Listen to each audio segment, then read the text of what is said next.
Hey guys, how's it going? It is time. Realize that my webcam is slightly off kilter as I start recording a video.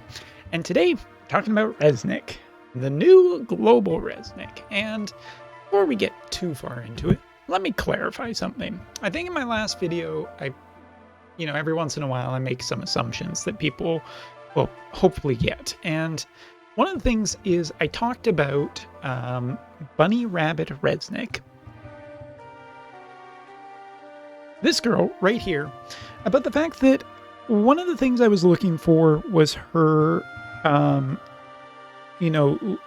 said she'll definitely lose to wind, right?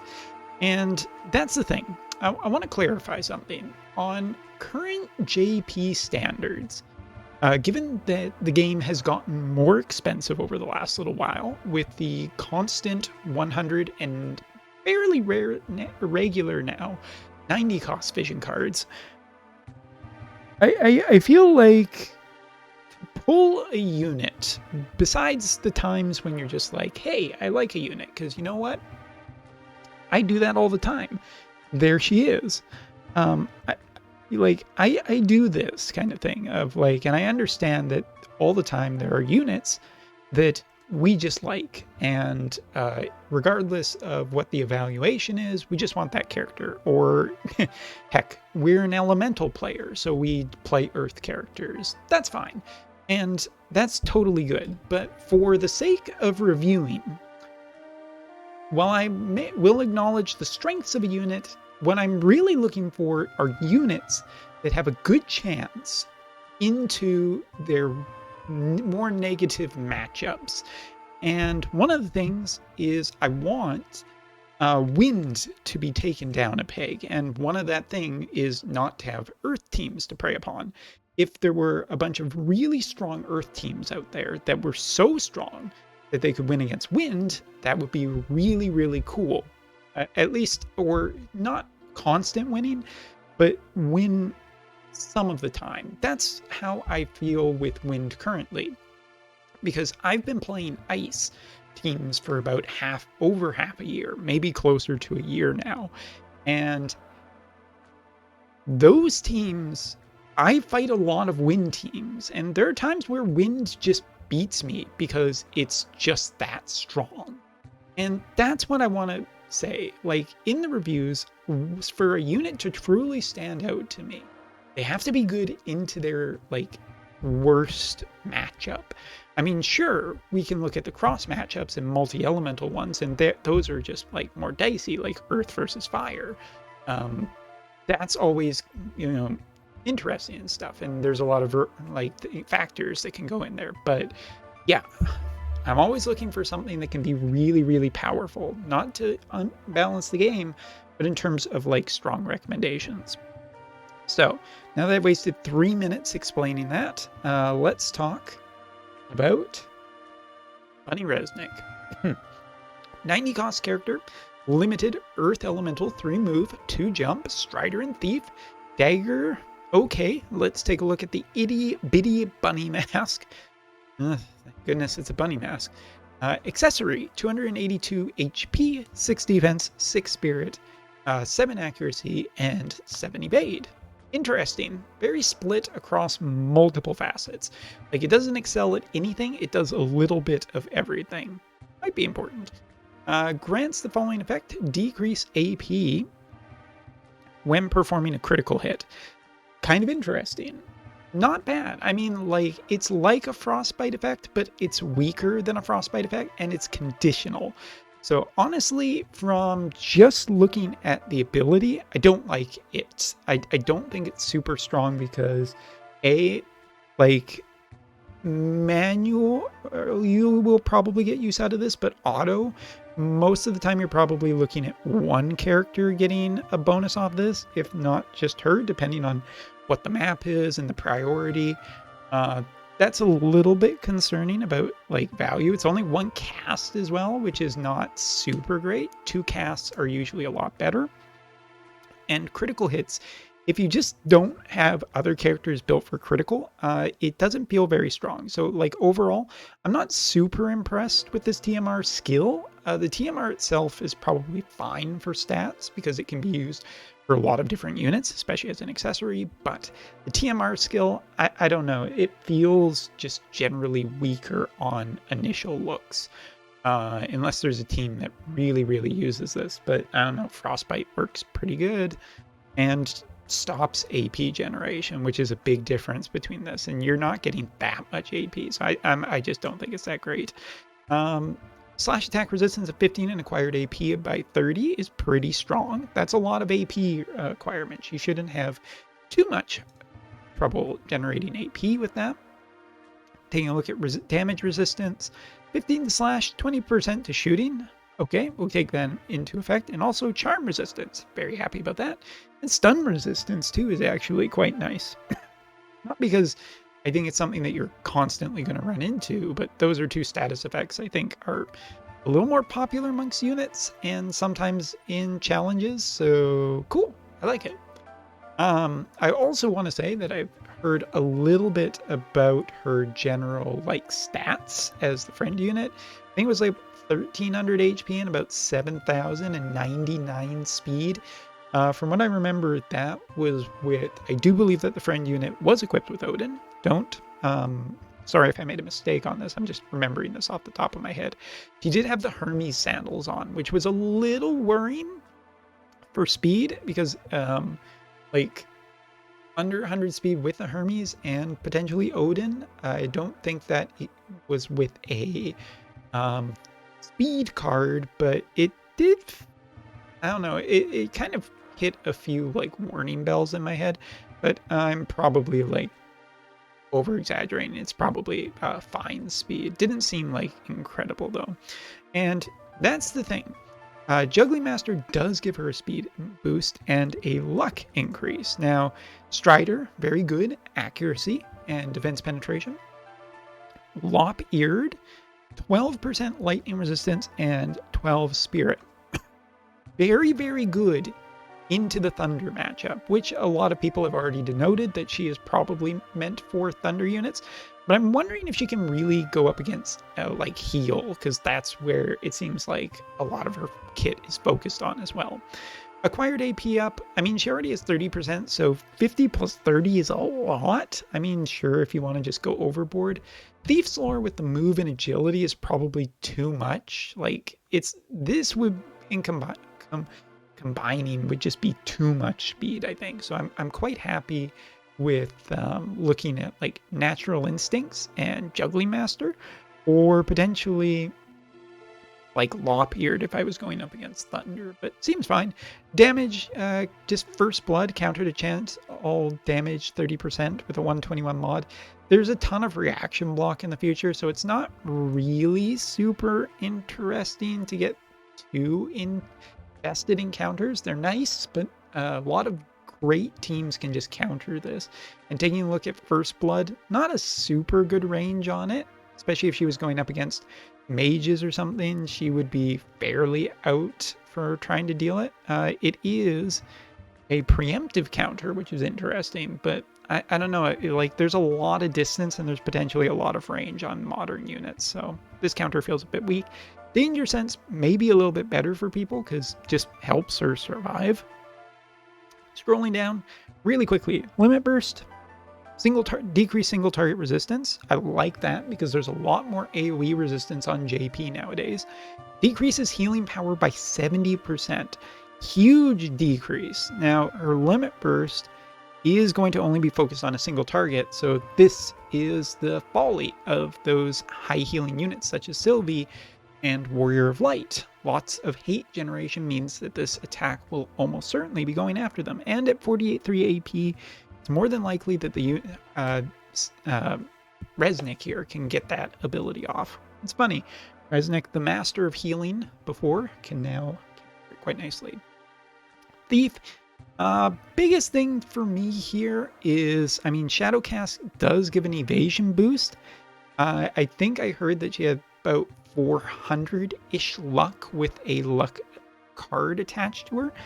I'm not super excited about the idea as her as an evade unit. Obviously synergizes with Ketone for the slash attack style, and evasion, but her own vision card doesn't synergize with that team. So yeah, I mean, there's probably a reason for it. It might be too strong if they were, or a little bit too strong if they were combined together, but missing out on that feels kind of iffy. Steal Time, probably good for guild raids, but we haven't seen many of them, so hard to say if this will be super valuable into the future.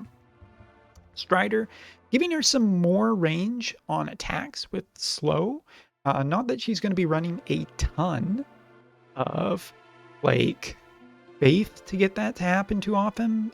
Breaking physical barrier though is a valuable thing. I think overall, like Thief, I would only run because it doesn't have Steel Heart, so it's not like you can do some derpy stuff with that. But honestly, Thief feels mostly like Steal Time if there was an event that required that. As for Strider, Strider might be just good enough to run because it does give her a lot of extra slash attacks and potentially breaking physical barrier, which is super important for her as a damage dealer of any kind, as there are lots of barriers coming up in the future. Guts and re-raise too, but one thing at a time. As for her main job, you're getting rid of like a decrease of accuracy, only important if you're trying to run her as an evade unit, and you kind of need Thief a little bit. Just taking a cursory look, she can increase her own evasion by 25 for 3 turns, but again, Sure Hit is gonna knock her dead, and Sephiroth is definitely the master of Sure Hit, along with just Majin Fina's upgrade giving her extra accuracy. I just don't see Earth evasion. Like, Fire evasion is better, Light evasion is like the highest, and both of those feel like they're been kind of removed from JP. Not completely, but like Sephiroth definitely brought them into being like away from ever being rampant or too rampant kind of thing. And Sephiroth is on everybody's account here. Anyway, also a Confusion, but neither of these have particularly high range anyway, so feels totally okay to get rid of them. Bunny Bite decreases attack. Bounding Bunny, which upgrades to Rabbit Rondo. Great naming. Decreases Spirit by 25. Missile resistance of 25% for 4 turn for allies. Oh, it increases Spirit. Okay. Evasion rate of 25 for 3 turns. Restore AP of 20 for self. Dispels auto revive and haste for targets. A little bit better range on that. Decreases healer power by 50 and can increase her defense penetration by 50. Has some chaining capabilities, which is good. Earth needs more of that. Just keep hopping. 200% chance to ignore fatal damage herself. 2 uses. Increases slash attack penetration. If she has guts on her, that's fine. Dispel protect for targets and reduces counter chance by 200%. All right. So that's everything. So let me take just a cursory evaluation. She feels very in line with a lot of 90 cost units, but in terms of what problem she's really looking to solve, I would assume it is mostly Lightning Mage, as she seems to be geared very, very much towards getting rid of like missile, like of protecting against range units, as well as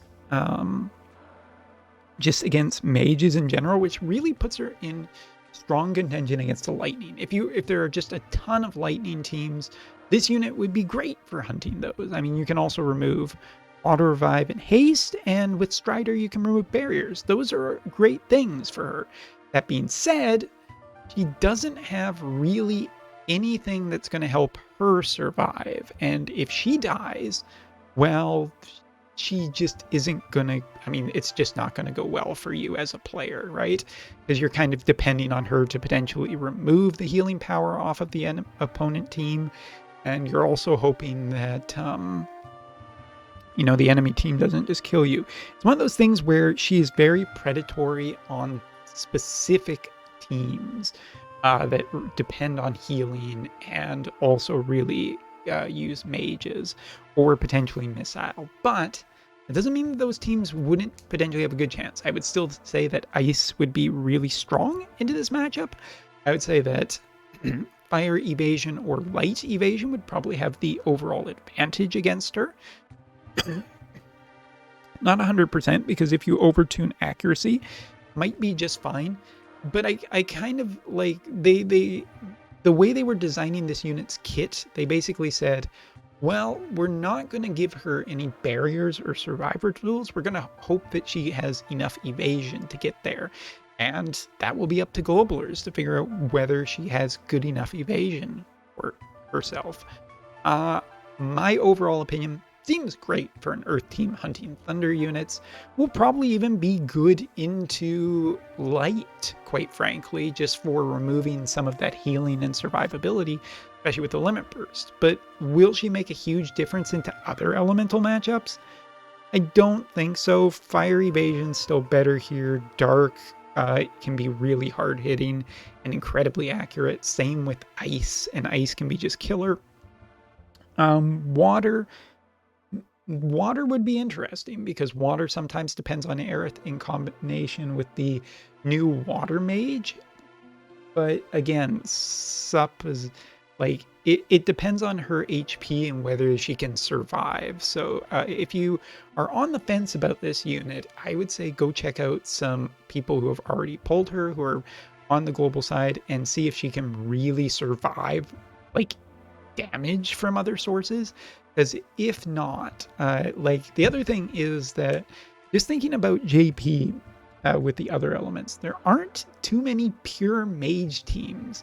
I think the only pure mage teams I've really seen are Thunder and Water, and it's not that common. Like, a lot of the times you still see Astrius, and Astrius will be coming back in the following weeks. So yeah, I'm gonna say I feel iffy about this, in the sense that she's very good in specific situations, and that will be enough for some people, but not for me. Jumping over to Itty Bitty Bunny Blade. I just want to see this quickly. Reaction block of 30, fine. AoE resistance of 8. Luck plus 15%, and slash plus 15.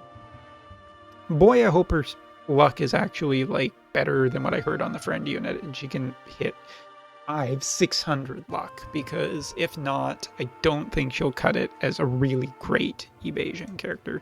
The blade is definitely crafted for her, so interesting. This is not the vision card I was expecting.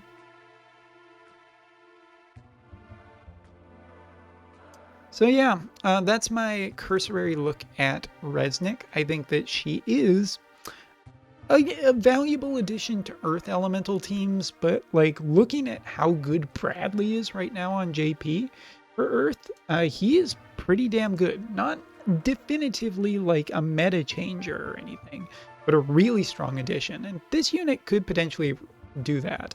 But remember, if you are going to plan for this character plus Resnick plus Bradley into the future, I just would like to make one mention.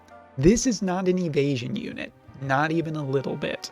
So be very careful about how you plan your resources and which unit you really want for the Earth element. Thank you so much for watching. Take care, and see you in the future. In the year 3000.